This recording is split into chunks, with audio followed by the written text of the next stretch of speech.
youth person in the world, dan nanti Bapak Ibu juga bisa tanya-tanya dan semoga bisa menginspirasi kita semuanya.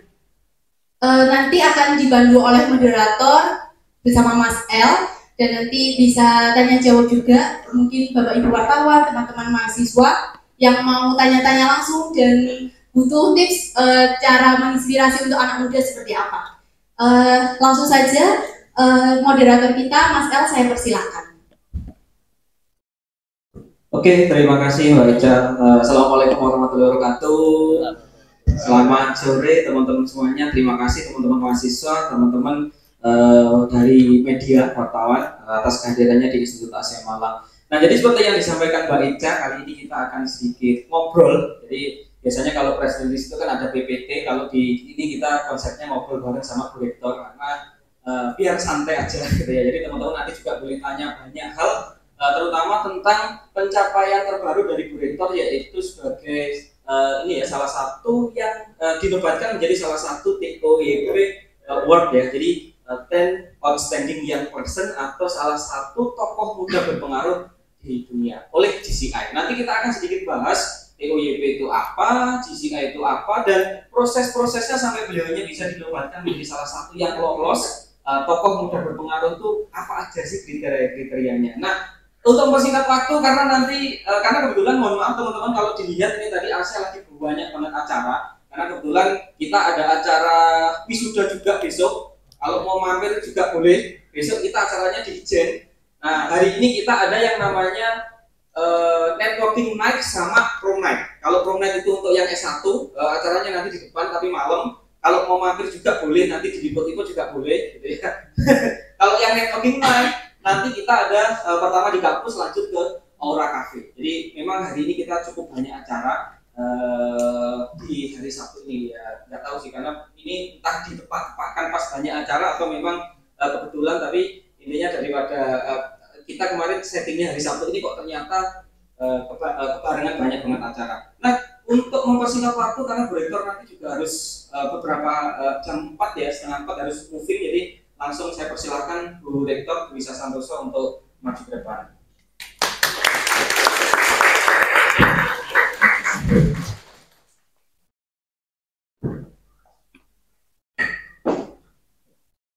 Halo. Halo. Selamat siang semuanya.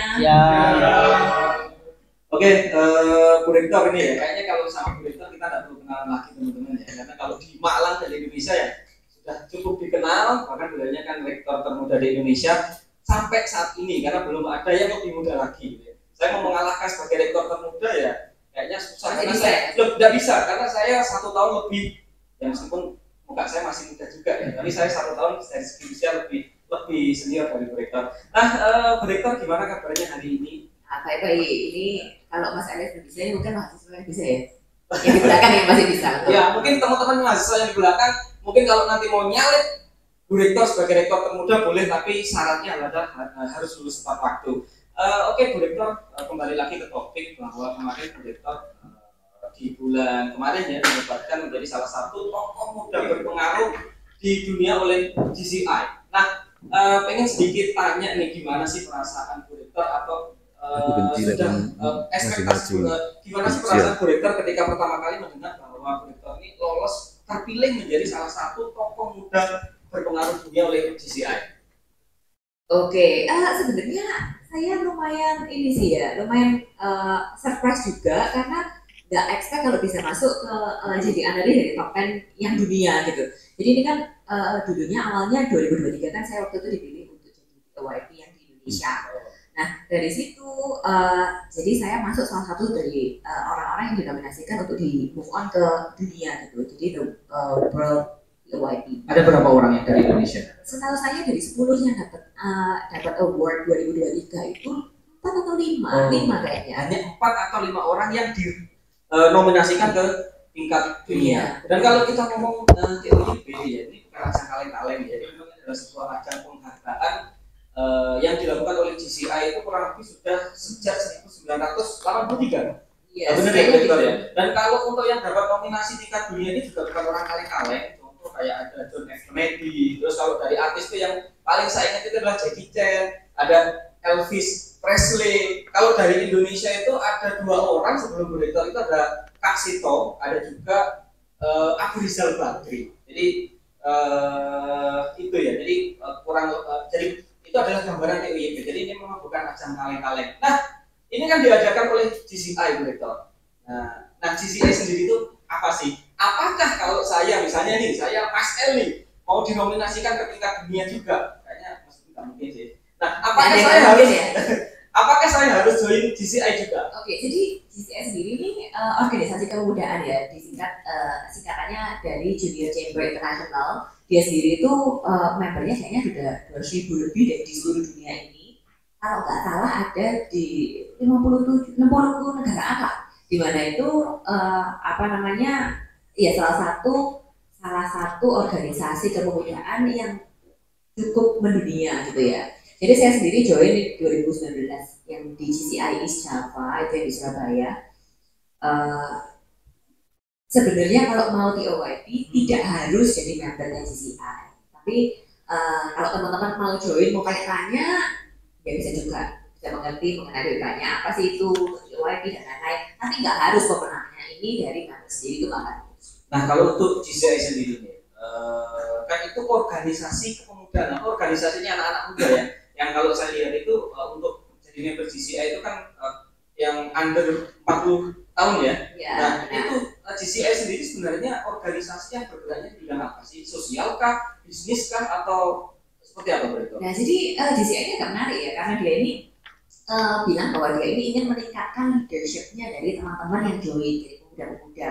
Jadi di sana ada 4 areas of opportunity dia bilangnya. Jadi bisa fokus ke sosial, fokus ke bisnis, fokus ke individual development, sama bisa fokus juga ke internasional. Jadi international relation, lebih banyak ketemu ajang-ajang internasional gitu. Jadi basicnya adalah untuk meningkatkan pemimpinan. Dan di sana boleh interestnya apa dan macam-macam di sana. Oke, kayaknya berarti banyak juga kegiatannya ya. Kalau Berrektor sendiri kan tadi sudah disebut aktif di GCI juga ya. Nah berarti kan selain aktif di pendidikan, aktif di organisasi kayak GCI, ada kesibukan-kesibukan lain nggak? Udah kayak teman-teman mahasiswa ya, selain kuliah, nanti juga ada UKM-nya gitu ya.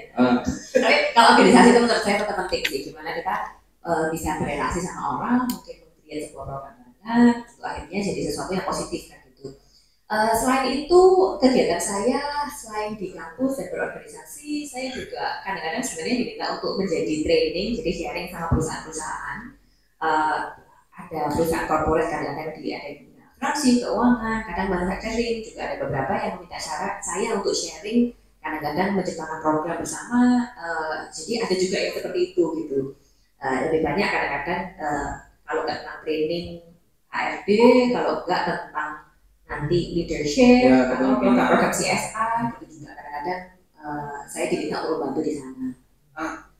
Apakah kalau pengen dinominasikan ini memang orang-orang yang harus punya impact yang ya kalau Berrektor ini kan banyak banget kegiatannya ya, entah itu di pendidikan, sosial, di organisasi dan lain sebagainya. Nah saya ingin tanyakan ini kan proses atau boleh di-spill dong kayak proses yang akhirnya Berrektor ini lolos yang kemarin 2023 itu lolos menjadi 10 yang di Indonesia yang akhirnya sampai dinominasikan ke tingkat dunia. Boleh sedikit cerita proses atau kemungkinan apa sih yang menjadi pertimbangan Presiden GCI memilih Berrektor menjadi salah satu nominasi?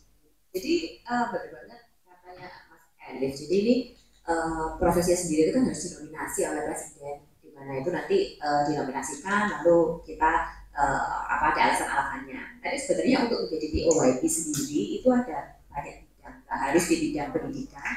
Jadi di sana seingat saya ada 10 list ya teman-teman. Mungkin kalau yang ada yang tertarik bisa lihat di websitenya sendiri, ada yang tentang innovation, ada yang tentang bisnis, ada salah satu honorary tahun ini yang dari luar negeri itu mereka menemukan sebuah inovasi baru yang akhirnya itu bisa dipakai oleh masyarakat luas. Nah, hal-hal seperti itu juga bisa dimasuk kan sebagai salah satu achievement yang akhirnya bisa menjadi honorary. Jadi kalau misalnya mau apa, bidangnya ada macam-macam, tidak harus di pendidikan. Dan yang penting perlu menurut saya sih kelihatan dampaknya gitu ya, kelihatan dampaknya ke orang-orang. Dan kalau bilang prosesnya gimana? Nanti benar pertama dinominasikan, setelah dinominasikan, jadi kita diminta untuk mengisi beberapa informasi tentang achievement, background, dan lain-lain. Setelah terpilih di level nasional, dari sana nanti ada. Jadi GCI ini selain di chapter sendiri-sendiri, ada chapter Indonesianya. GCI Indonesia. Benar. Jadi Indonesia nanti dipilih 5 orang yang nanti akan dimasukkan ke World. Jadi kira-kira gitu. Dari situ nanti backgroundnya, beberapa achievement, ditanya lebih detail. Apa aja sih yang udah dilakukan selama ini, ada apa aja yang kegiatan sosialnya juga dilihat, dari kegiatan-kegiatan pekerjaannya sudah apa saja. Jadi semua itu nanti dimintain. Jadi kita mengisi background lebih banyak. Oke, keren. Berarti ini ya, berarti ada seleksinya berarti ketat. Sebenarnya saya kayaknya juga dibantu teman-teman deh, soalnya setelah 20 besar itu ada voting juga. Iya, jadi memang setelah 20, tapi kan untuk masuk 20 besar aja kita kan udah susah banget sih. Kayak masuk tim 10 besar Indonesia aja juga kalau saya bilang susah banget. Karena kemarin waktu ke Jakarta itu kan saya juga ikutan, dan untuk yang lolos di Indonesia pun kan juga anak muda yang luar biasa yang saya ingat kemarin kayak Cinta Laura itu juga. Yang waktu sama berikut ya ada Cinta Laura. Terus ada yang sekarang jadi menteri itu loh, bukan, jadi menteri yang dari ini sebut partai balik saya. Ya, siap. Jadi ada dicek sendiri. Ya, jadi ada juga yang sekarang waktu dinominasikan di Indonesia itu yang sekarang jadi salah satu wakil menteri kabinetnya Pak Presiden yang sekarang. Jadi memang untuk lolos 10 besar aja udah luar biasa gitu ya. Nah, apalagi lolos tingkat. Ya, memang kemarin waktu 20 besar itu kita ada proses votingnya, dan terima kasih banget teman-teman mahasiswa, teman-teman dosen, dan mungkin teman-teman lain yang sudah ini ya bantuin voting untuk akhirnya Beriktor bisa menjadi salah satu yang terpilih di 10 tingkat dunia. Dan boleh sedikit spill nggak Beriktor? Ya, spill ya, sedikit cerita sih. Jadi waktu saya ini tipikalnya kan orangnya kepo. Jadi waktu dulu itu saya ikut sama Beriktor ke Jakarta, ini mungkin nggak diceritain ke Beriktor sih. Saya itu sempat ngobrol sama orang GCI. Jadi salah satu orang GCI di sana, terus saya tanya, kenapa kok rektor saya ini bisa lolos menjadi salah satu yang dinominasikan di bidang pendidikan di Indonesia. Terus saya tanya alasannya apa sih kira-kira? Ya, siapa tahu nanti saya mau mengikuti juga. Saya kan ngajar juga toh. Jadi dosen. Ya. Hanya beberapa mahasiswa. Ternyata agak berat kalau saya mengikuti, karena menurut cerita dari beliaunya itu kenapa kok Beriktor ini menjadi salah satu yang bisa lolos ke 10 tokoh muda berpengaruh di Indonesia itu karena menurut GCI, karena memang Beriktor ini kalau dilihat dari background pendidikannya kan ya luar biasa lah. S1 S2 kan di UST, S2 nya ngambil Master of Education di Harvard. Dan kalau mau memilih karir, sebenarnya banyak karir-karir yang lebih, ya kalau kita ngomong duit, banyak duitnya gitu ya, daripada di dunia pendidikan. Dan kalau dilihat pernah kerja juga di startup yang ada di Amerika, terus pernah kerja di kantor staf presiden. Nah, terus akhirnya Beriktor itu memilih jalur pendidikan Institut Asia Malang itu yang di-highlight oleh orang-orang GCI itu, yang akhirnya merekomendasikan Beriktor untuk jadi 10 besar yang ada. Nah, ini baru ini sekarang di-spill sih, saya diomongin juga kemarin. Ya nggak mungkin dikasih tahu ke Beriktor gitu ya, karena saya tipikalnya orangnya kepo gitu ya. Nah, kalau Beriktor kemarin kan lolos di tingkat dunia dan mewakili satu-satunya dari Indonesia, kan dari sekitar 5 yang direkomendasikan oleh GCI itu kan ada sekitar yang lolos 20 besar kan cuma Beriktor, dan akhirnya Beriktor lolos 10 besar di tingkat dunia atau menjadi salah satu dari top 10 tokoh muda berprestasi dunia. Masih ingat nggak yang 10 besar itu dari negara mana aja? Saya nggak ingat fixnya, tapi kayaknya ada listnya, cari juga di Wikipedia. Turki ingat saya karena Turki itu 3 orang kayaknya yang dari Turki. Ada Turki, ada Malaysia, ada beberapa negara lain. Ya, tapi hopefully ya, semoga kedepannya lebih banyak dari Indonesia juga ya, bukan hanya 1.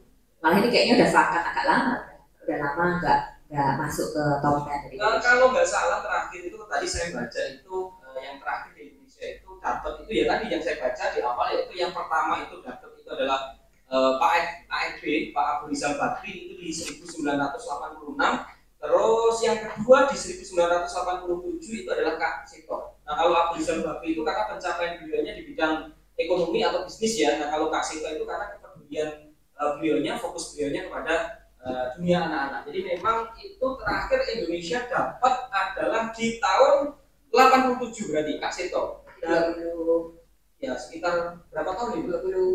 27 tahun. Ya pokoknya lama banget dan 37 tahun. Jadi sekitar 37 tahun yang lalu dan kita dapat lagi sekarang di tahun 2024 dan yang dapat adalah Bu Rektor. Berarti Bu Rektor ini adalah orang Indonesia ketiga yang dapat penghargaan ini setelah 37 tahun vakum gitu ya. Jadi saya makin bangga ini kerja di Asia. Saya kerja bareng sama Bu Rektor. Nah, kalau dan ini mungkin sedikit ini ya Bu Rektor ya. Jadi mungkin sedikit nambahin juga bahwa mungkin salah Bu Rektor ini lolosnya kan di kategori akademik leadership dan apa kemarin beritu academic leadership and accomplishment. Academic leadership and accomplishment. Jadi intinya kan mungkin salah satu yang dilihat juga karena inovasi-inovasi dan terobosan-terobosan yang dilakukan oleh Bu Rektor di Institut Asia Malang ini. Kalau saya lihat itu ya inovasi-inovasinya banyak banget ya. Pertama, salah satu yang ini menurut pandangan saya ya, saya ini kerja di Asia mulai 2000 semenjak saya masih mahasiswa. Semenjak belum ada Bu Rektor itu saya sudah kerja sambil kuliah di sini karena saya bantuin teman-teman yang ada di public relation. Nah itu tuh yang paling kelihatan banget itu perbedaannya adalah satu itu kerjasama internasionalnya kita. Jadi saat ini memang kerjasama internasionalnya di Institut Asia Malang itu benar-benar dikejar banget.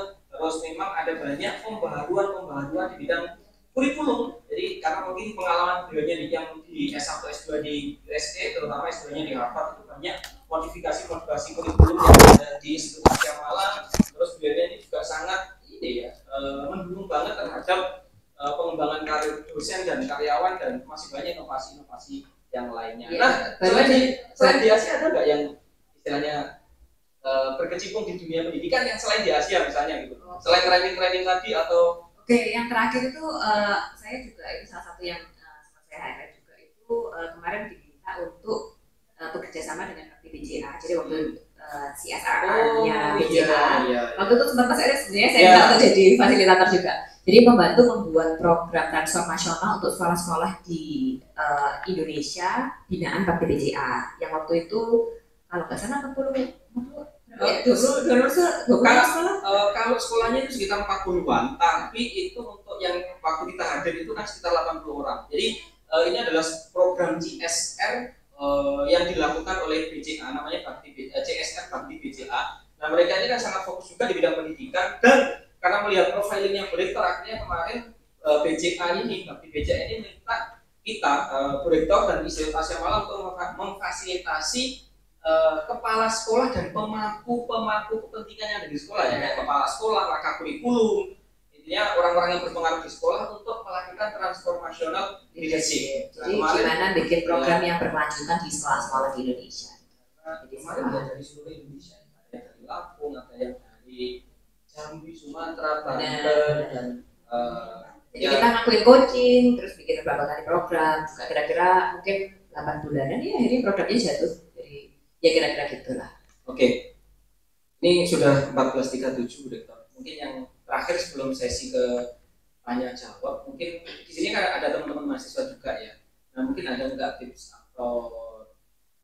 atau inilah tips dari Bu Rektor untuk misalnya teman-teman itu pengen istilahnya menjadi sosok yang memiliki impact gitu. Itu ada enggak?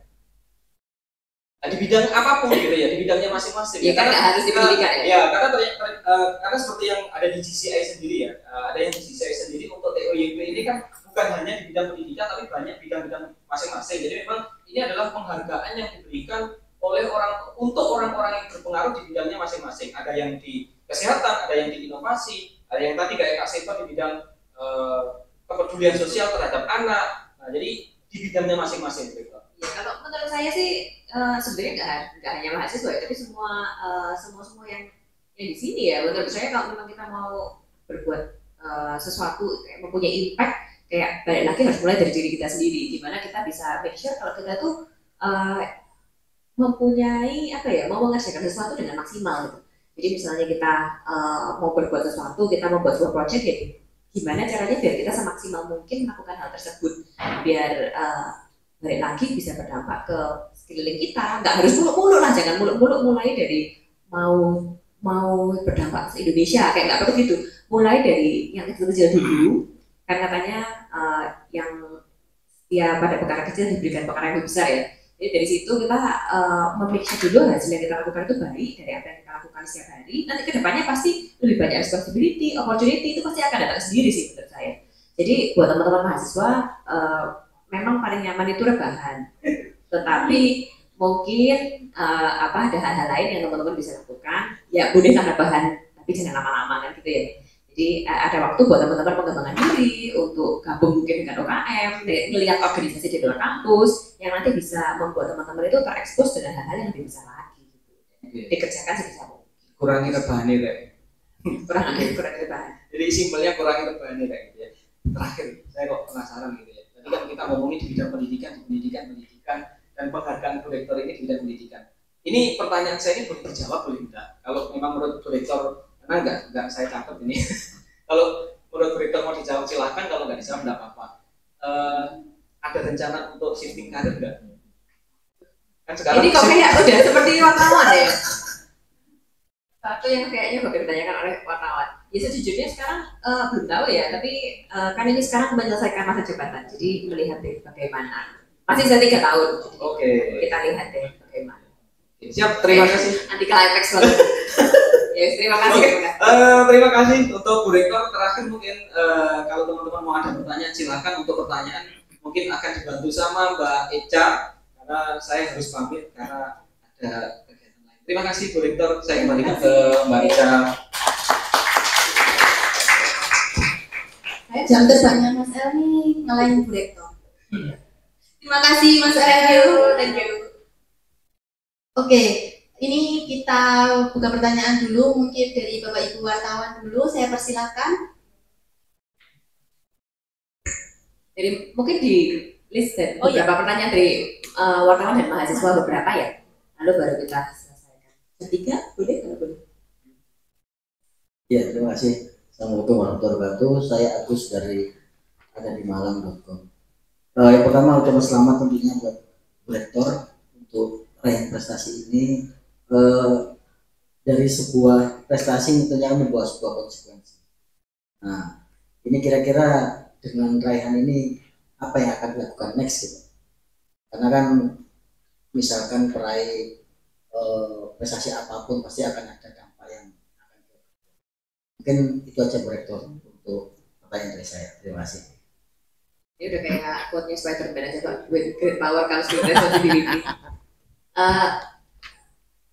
Apa nextnya ya? Menurut saya sebenarnya melihat ya menerima award ini salah satunya itu membuat saya berpikir lebih jauh sih daripada apa yang sehari-hari saya lakukan. Mungkin biasanya fokus memang hanya di kampus di mana mahasiswa memiliki experience yang baik, senang belajar dan lain-lain. Tapi menerima award ini menurut saya membuat saya berpikir sebenarnya bagaimana ya biar teman-teman mahasiswa, orang-orang yang ke Asia juga bisa terpacu untuk lebih berdampak ke hal-hal yang lebih besar. Mungkin itu sih Pak. Jadi mungkin instead of fokusnya hanya ke dalam, tetapi juga fokusnya itu melihat dari dampak luarnya gimana. Itu ya Pak. Terima kasih Pak Agus. Terima kasih. Assalamualaikum warahmatullahi wabarakatuh. Waalaikumsalam. Nama saya Ko Nur Cahyo dari Malang Pos. Yang pertama saya ucapkan selamat untuk Bu Risa atas prestasi yang sangat luar biasa menurut saya. Terus yang kedua di sini ini saya baca rilis tadi ini diterimakan di mana dan kapan. Oke. Terus yang kedua Bu, itu yang pertanyaan saya ini kan sejalan dengan rencana Menristek Dikti ya, bahwa nanti tidak ada pemeringkatan kampus tapi yang difokuskan adalah inovasi. Nah, ini kan sangat sejalan dengan rencana dari Menristek Dikti. Nah, mungkin kira-kira inovasi apa lagi yang mungkin akan dikembangkan di Institut Asia ini? Terima kasih. Terima kasih, Pak. Yang pertama ini jadi informasinya mengenai terpilihnya jadi ANERI itu sudah dari tengah Oktober kalau nggak salah. Tapi awardingnya sendiri itu dilakukan saat GCI World Congress di Taipei di Taoyuan, Taiwan. Jadi ini 1 November 2 minggu lalu. Untuk pertanyaan yang kedua tadi inovasi apa gitu ya yang akan dilakukan. Kalau sekarang kan kita sudah memfokuskan banyak ke kewirausahaan ya Pak ya. Jadi memang ini barusan kita berdiskusi dengan foundation dari Amerika juga untuk bekerja sama dalam program kewirausahaan kita. Memang kita sudah ada inkubator bisnis sejak 2019. Tapi ini kayaknya kita mau coba untuk membuat sebuah program yang lebih mantap juga yang bisa memberikan akses funding juga ke mahasiswa yang tertarik ke kewirausahaan. Mungkin masih di situ ya Pak. Baru aja kita rapat itu aja. Tapi memang banyak sekarang akhir-akhir ini kita memfokuskan ke dalam inovasi, kreativitas dan juga pembuatan bisnis. Terima kasih Bu Lisa. Mungkin ada satu Bapak Ibu wartawan untuk tanya.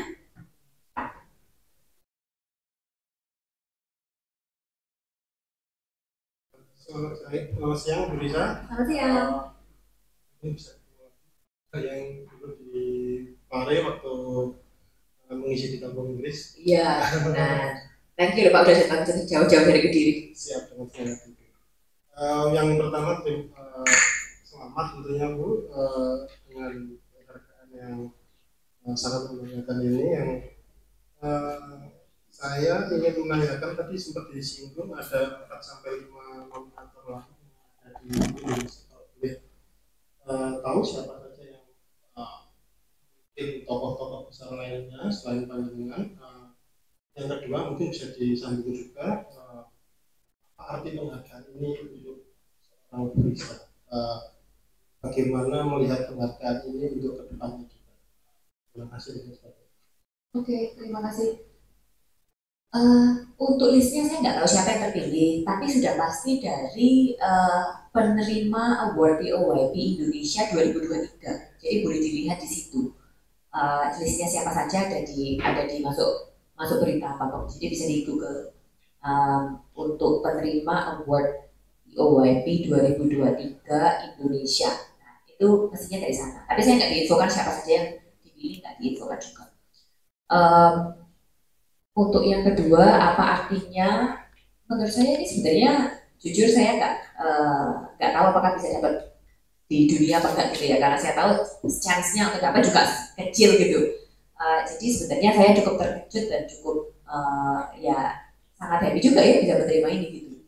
Kalau harapan saya sih kedepannya gimana kalau memang saya bisa, saya rasa banyak orang juga di Indonesia yang juga bisa untuk mendapatkan award juga gitu. Jadi yang saya lihat sekarang jadi kayak gimana sih biar teman-teman lebih banyak yang menominasikan diri, juga mengembangkan aktivitas kegiatan mereka biar memang bisa lebih banyak representatifnya di dunia.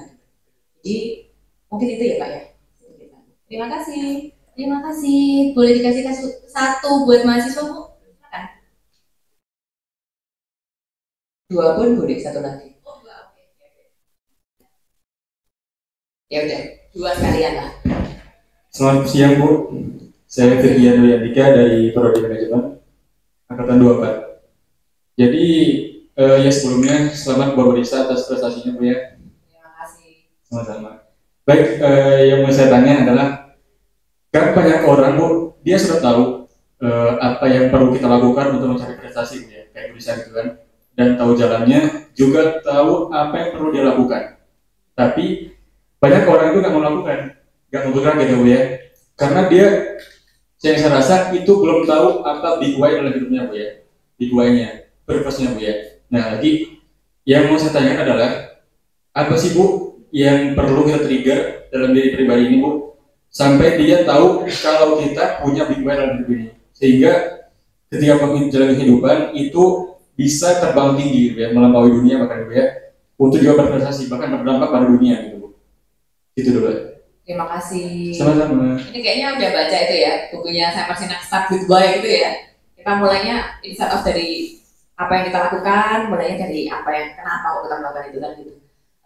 Kalau saya sejujurnya, waktu saya umur 20-an ya, saya tuh sering tanya mengenai apa ya passion saya gitu kan. Dulu kan kayak, passion saya ini apa gitu. Tapi udah tahu belum passionnya Mas? Sudah? Passionnya apa ya? Kayaknya pribadi deh. Oh enggak, ya pribadi. Kalau saya rasa buat saya itu susah banget sih ketemu satu passion yang nanti saya harus kerja seumur hidup di sini. Kayak itu membuat saya malah merasa lebih stres gitu. Jadi menurut saya apa yang saya temukan along the way adalah seringkali kita tuh nggak ngerti apa yang bakal kita temukan ke depannya. Kayak kita dapat opportunity apa, seringkali itu kita nggak tahu. Kayak saya sering cerita, dulu saya waktu kecil juga nggak pernah bikin musik elektronik. Tapi kalau kita berpikirnya adalah gimana kita ini bisa, ini salah satu yang saya temukan ya. Saya pingin banget tiap pagi waktu bangun itu saya excited mengenai pekerjaan saya. Daripada saya bangun terus mendingan nungguin Sabtu Minggu atau nungguin hari Minggu gitu buat tidur. Tapi gimana caranya biar saya itu excited saat saya bangun gitu. Jadi itu pasti akan personal banget. Jadi tergantung kalian gimana. Tapi apa yang kalian lakukan? Yang akhirnya setiap kali kalian mau kerja itu kalian lebih kepingin kerja, lebih kepingin melakukan sesuatu daripada kalian mungkin nonton TV gitu atau nonton serian. Itu sih dari tahu itu, dari mengerti mengenai diri sendiri menurut saya membantu banget dalam kita mau ya berbuat lebih dan lain-lain. Boleh satu lagi? Satu lagi tapi cepat. Oke, silakan. Kalau menurut Ibu kan banyak teman-teman ketika dia punya passion, tidak semua bisa bergerak dengan passionnya. Nah, dimana ketika dia kerja harus bertanggung jawab Bu ya. Nah, kalau menurut Ibu pribadi, lebih utama mana antara passion dan tanggung jawab? Menurut saya, kalau passion dan mungkin passion versus purpose ya, saya dulu sempat ngobrol mengenai passion versus purpose. Nah, menurut saya passion itu bisa ditumbuhkan gitu. Dan passion itu nggak hanya satu hal doang, tapi bisa banyak hal. Jadi menurut saya, harus ada gabungan antara keduanya. Kayak nggak bisa kita kerja nggak suka sama sekali tentang kerjaannya, tapi there will be time kita sesuka-sukanya mengenai sesuatu. Saya rasa teman-teman mungkin suka nulis sih, tapi pasti ada waktu di mana nulis itu jadi aduh harus tulis lagi gitu. Pasti ada capeknya. Jadi dosen pun suka ngajar, tapi nanti pasti ada capek aduh harus nilai mahasiswa punya tugas sedikit. Kayak itu pasti ada bagian yang sangat mengesalkan dalam pekerjaan itu pasti ada gitu. Jadi kalau misalnya kita nggak tahu kita tujuannya gimana akan susah. Jadi penggabungan antara keduanya ya, dan ya menumbuhkan gimana caranya menumbuhkan passion itu selama kita bekerja atau menemukan sesuatu. Mungkin kalau suka ngajar jadi dosen, mungkin sukanya suka berwirausaha, tapi kan ada tempat iya mungkin bisa bergabung di inkubator bisnis yang jadi akhirnya bisa membuat apa ya sebuah tempat untuk apa yang kita lakukan, ada tanggung jawabnya, tapi juga ada sesuatu yang kita suka yang kita lakukan. Gitu. Mungkin itu sedikit banyak ya. Terima kasih. Terima kasih. Pertanyaan terakhir Bu ya dari mahasiswa. Terima kasih Adi. Halo Bu Risa. Halo. Saya mau tanya habis diskusi dengan teman saya, apakah Bu Rektor merasa puas ketika mencapai suatu pencapaian atau kurang puas dan masih panas ingin mencapai yang lebih baik agar kita tetap semangat? Waduh. Oke. Terima kasih. Waduh. Puas apa enggak ya? Terima kasih pertanyaannya. Sebenarnya cukup happy gitu ya, dan bukannya saya mencari terus untuk mendapatkan penghargaan kayak gitu. Tapi harapan saya sih ini bukan yang terakhir kan gitu. Harapannya bukan yang terakhir. Tapi bukan berarti kayak wah mencari lagi ke depan. Tahun depan harus dapat satu award lah, enggak gitu lagi, enggak gitu juga. Tapi ya harapannya ke depannya memang apa yang saya lakukan itu memang berdampak enough atau cukup dirasa baik enough sampai akhirnya bisa mendapatkan penghargaan lain. Mungkin gitu sih, jadi lihatnya dibalik. Itu mungkin ya. Terima kasih pertanyaannya. Dipikir deh apa yang ditanyakan terakhir ya. Ya kalau kalian mau mulai boleh dong, mulai dari ikut kompetisi, ikut ajang sesuatu, ikut mungkin ada pertandingan sesuatu yang bisa nanti mungkin siapa tahu ketemu passion yang kamu cari tadi, passion tanggung jawab itu. Jadi semoga ini membuat teman-teman semakin aktif, semakin excited tentang hidup juga ya, dan bisa melakukan hal yang terbaik di hidupnya. Mungkin itu sih, terima kasih teman-teman semuanya.